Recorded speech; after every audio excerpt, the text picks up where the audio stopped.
Hey everyone, welcome to David and History for the Ages. Hopefully, we'll have a bunch of people showing up to here today. And I want to have a fun topic we want to talk about, and something I cover every semester with my students. We tell my students this stuff happened thousands of years ago, and I get the first day of class. Why do we care about this stuff? This stuff happened thousands of years ago. Does it really impact us today? And I go, yeah, of course it impacts us today, right? Because so many things that happened thousands of years ago still affect who we are. And so, what I want to discuss with you are the various contributions we get from various civilizations to our world today. So I'm going to start with a quick little poll here.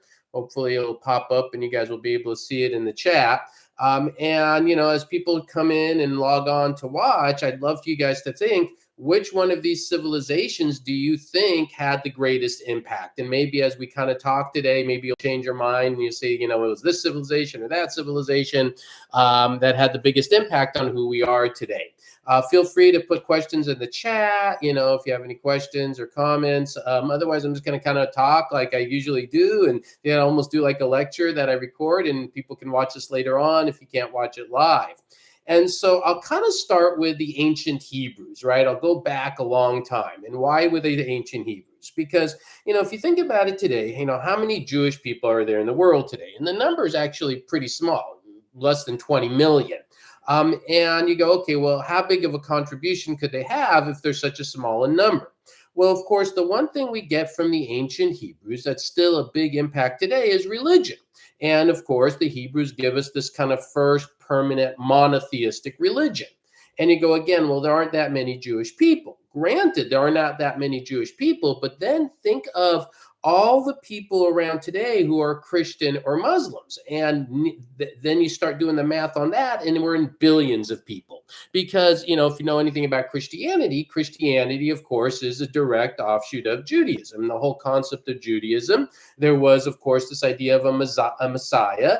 The Jewish people that thought Christ was the Messiah became Christians. The Jewish people who thought, no, he doesn't meet the characteristics of Messiah, remain Jews. So now you're looking at all the people who are Christians in the world wouldn't be Christians if it wasn't for the Jewish faith. And even if you look at the Islamic faith, right? Obviously, the Islamic faith has tremendous numbers of people as well who, in the world. And that's also a monotheistic religion still based on the same initial God. And of course, they change things as well. So now you're talking about 3 billion people basically on the face of the earth that their lives are impacted today because of the ancient Hebrews. So in that sense, it impacts our lives today.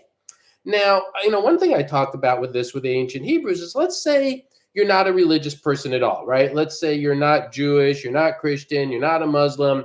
Do the ancient Hebrews still impact our world today despite not being part of a religious person?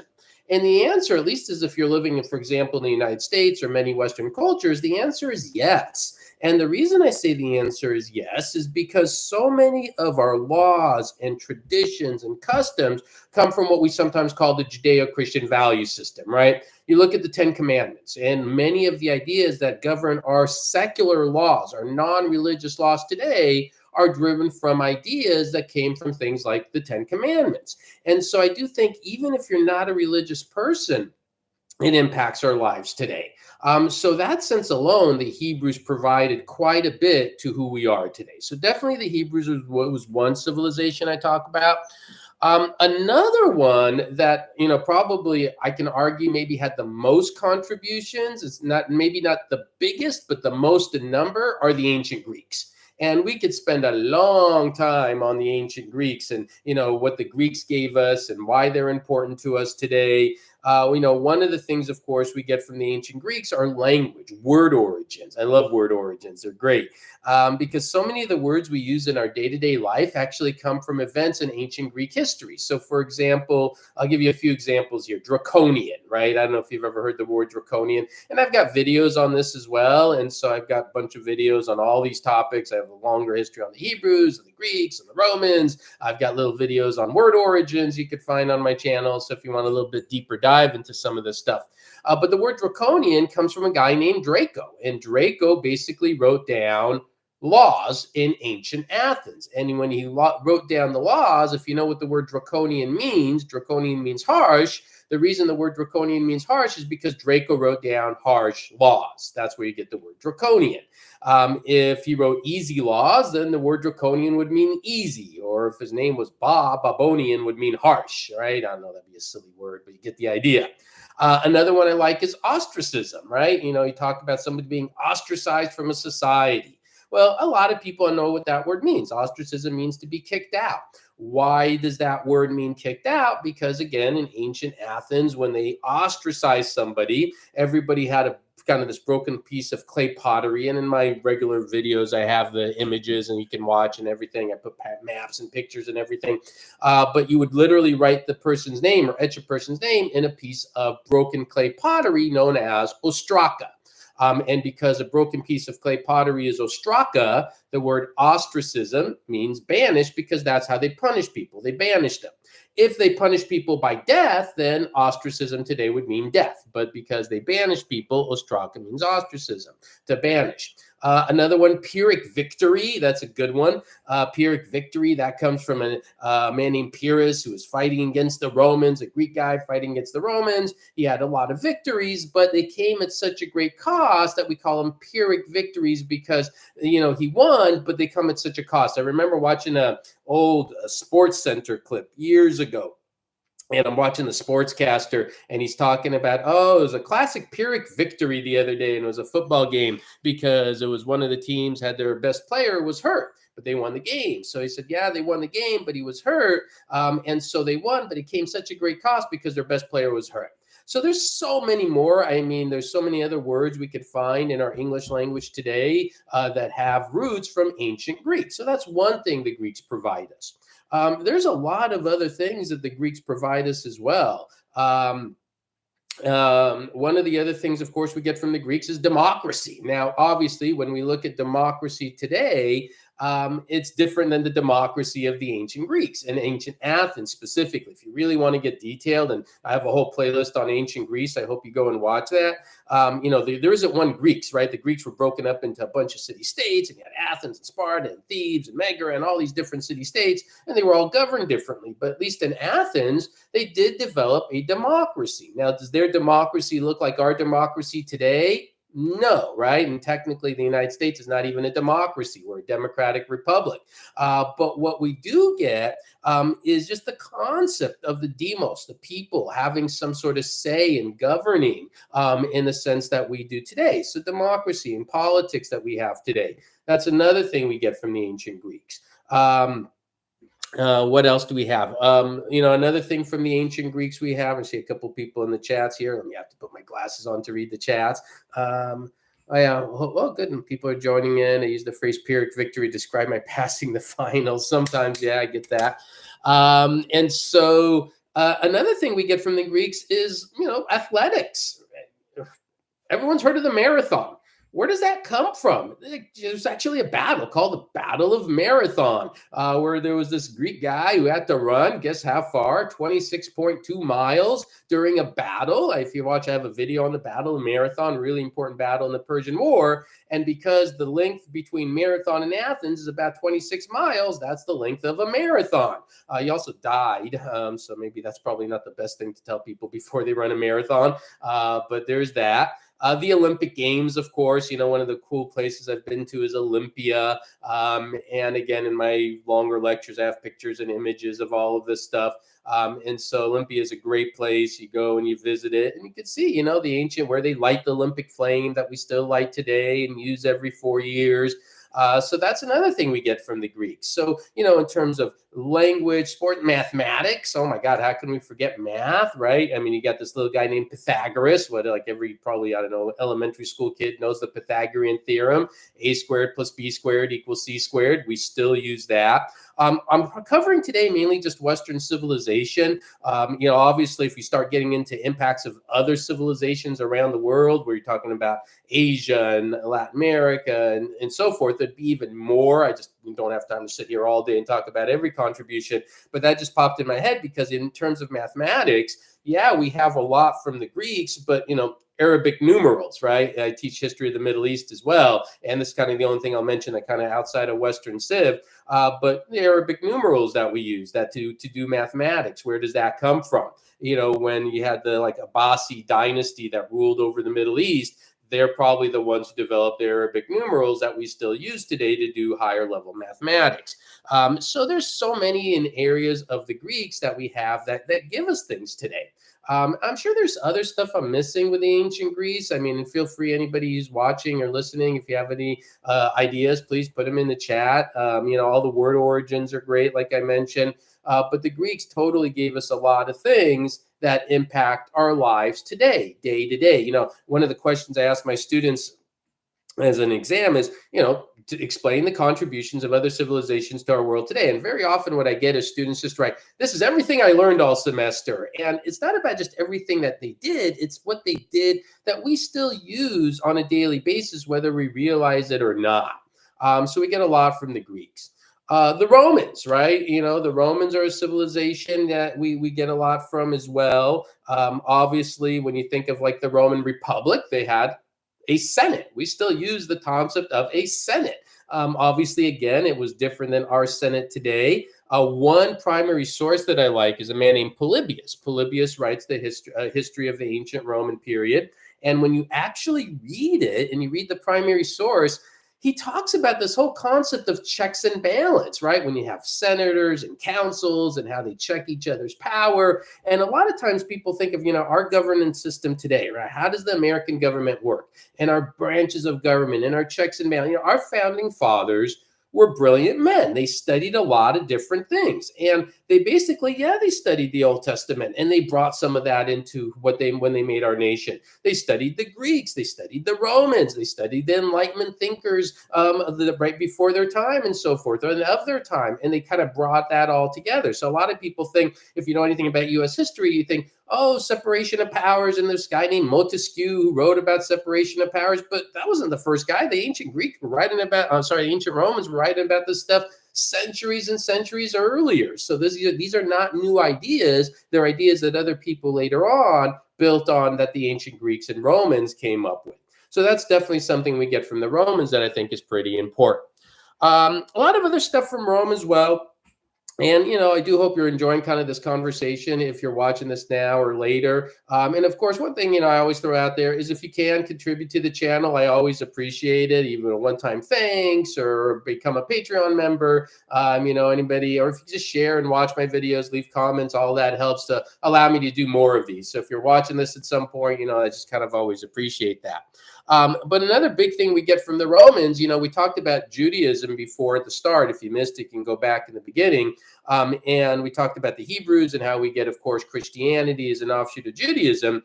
But Christianity was incredibly small, right, in terms of a religion until we get to the Roman period, right? And when we get to the Roman Empire, that's when it changes dramatically. Now, in the beginning of the Roman Empire, Christians were, of course, persecuted. Remember Roman Emperor Nero. I have a video on Nero as well you could watch. Obviously during the fire, blamed the Christians for the fire and crucified them. And then, of course, you get a lot of other Roman emperors that weren't too kind to the Christian population, just like they weren't kind to the Jewish population. But then, of course, you get a guy named Constantine. And that's a name that so many times I walk into class and ask students, have you heard of this person, that person? Most of my students never heard of any of these folks before. I'm like, what are they teaching them in high school? But then we get to Constantine, and a lot of people at least have heard his name, because Constantine, of course, is the Roman emperor who was going to convert to Christianity. But before he converts to Christianity, he fights this big battle called the Battle of Milvian Bridge. He sees the Christian symbol, the Cairo symbol. He tells his troops, use that symbol. They win the battle. And after the Battle of Milvian Bridge, he issues an edict called the Edict of Milan. And that Edict of Milan granted religious toleration towards the Christians. Now, I have a whole longer discussion on that. That could be a whole other live video on, how Christianity spread and so forth. There is, of course, a lot of discussion whether Christianity was already spreading and Constantine kind of jumped on the bandwagon, Or did, Christianity was still pretty small, 5-10% of the population, and Constantine then issuing the Edict of Milan and conversion made Christianity grow? Regardless, what we definitely see as we get into like the 300s AD is Christianity that was around for a few hundred years now is going to become a much more mainstream religion in Rome, in Europe, and then, of course, will spread globally. And so definitely, I think if it wasn't for Constantine, would Christianity still be around today? Absolutely. Would be as large it was today? Maybe not. And then, of course, you have, also just not even if you, this really gets into a deep dive if you like history, but within Christianity, not all Christians even had the same ideologies. I mean, that's true of any religion, right? There's in Judaism, there's Orthodox, conservative, and secular Jews. In Islam, there's Shia and Sunni. In the Christian faith, there are a lot of denominations, right? And one of the things that was going on at the time is a concept known as Arianism. And that was the view that Christ was the best of all man, but not divine. And there was a lot of discussion about that. And what is Christianity? And it was Constantine that said Arianism is not correct. And that probably also helped make Christianity the way it is today. And so definitely in terms of what Rome gives us today, that's important. So Rome impacts our politics today. Rome impacts our religion today. The ancient Rome's architecture. I mean, of course, when you look at, we still build things that look like the Colosseum. I mean, I live in Orange County, California, and, right next to us is the LA Coliseum. We still use that. And so arches, one of the things, of course, about the arch. Oh, this is kind of cool. A lot of people think, oh, arches, we get that as a contribution from the Romans. Nope. This is kind of a cool little question. The concept of the arch was a great engineering marvel, but it was something that the Romans took from somebody else. There was another civilization kind of contemporary to the Romans. I don't know if anybody knows this, but known as the Etruscans. And the Etruscans were the ones who kind of figured out the arch. And when I say figured out, basically with an arch, you can hold a lot of weight with a little bit of material, and that's how they could build the aqueducts. So, this architecture that we still use today. And I'm just going to kind of check the chat here. Yeah, there's all these different views on religion and how it's changes. Absolutely. And it's, of course, yes, definitely interpret. One of the things I tell about my students, and again, this could be a whole other live lecture just on religion and stuff. But, and religion is what its followers make it out to be, right? How people interpret it. Do people interpret the Bible the same today as they did thousands of years ago? No. Does everybody interpret the same, the religious documents of various religions the same today? No. And so, that's the whole other concept. But yeah, good point. So definitely a ton of stuff we get from the Romans. So that's definitely another civilization we get a lot from. So we're just kind of going chronologically here. So I started with the Hebrews, a little bit from the Greeks. We get a lot of things, the Romans. Please remember, please share and like and subscribe as you're watching all this. Feel free to put more comments in.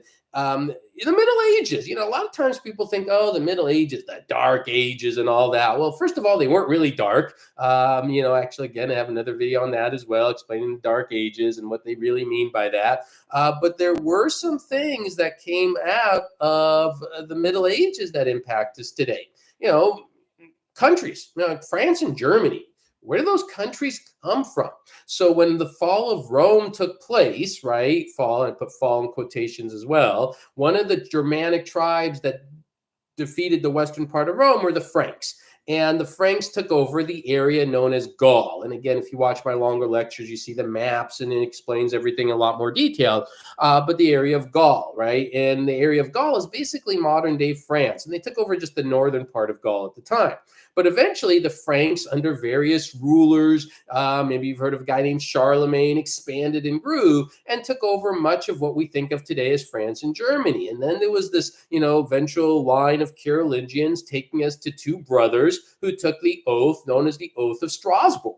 And that Oath of Strasbourg was done in two languages. One was an early form of German, one was an early form of French, and you look at the maps and where they divided it, and it's basically out of the Franks that we ended up with these two nations that we think of today as France and Germany.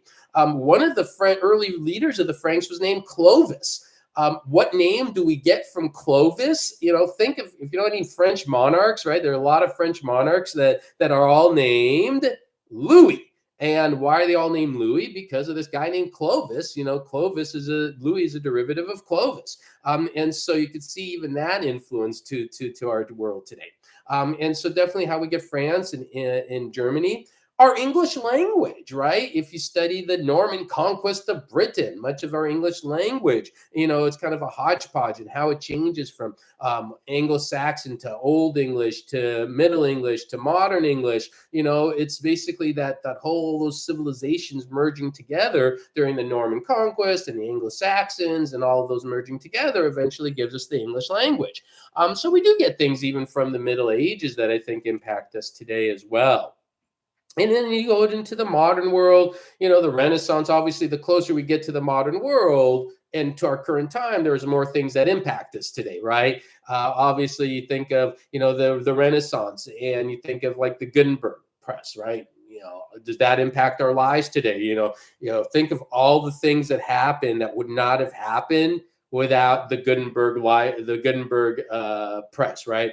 The printing press, because right after the Gutenberg press, you get the first thing you get is the Gutenberg Bible. People read it. We were talking about religion before. People begin to interpret the Bible differently, and as people interpret it differently, what do you get? You get the Reform movements, Lutheranism, Calvinism, the Church of England, and then these ideas can spread, and so you get this whole Reformation period. I don't think that happens without the Gutenberg press. You have other things, science. The scientific revolution takes place after the Gutenberg press. The Enlightenment takes place after the Gutenberg press. And these are all the ideas that are able to spread, that give us things like the scientific revolution, the French Revolution, the American Revolution. There's that old saying, if a tree falls in a forest and nobody's there, does it make a sound? And I think generally, no. I mean, what this does is allow, information to spread in ways that it never spread before. So definitely, things from the Enlightenment period, from the Renaissance period impact us today. Banking industry, that's another one where there weren't that many banks in the Middle Ages, but as we get into the Renaissance, I tell my students, how many people have a bank account? Everybody has a bank account. That's something that begins today. Global trade, right? Global trade is something that starts during that time period. There's always been trade, right? Trade goes back all the way. But, think about, 1400 to 1600, the age of exploration, 1492, Columbus set sail the ocean blue, right? All that stuff.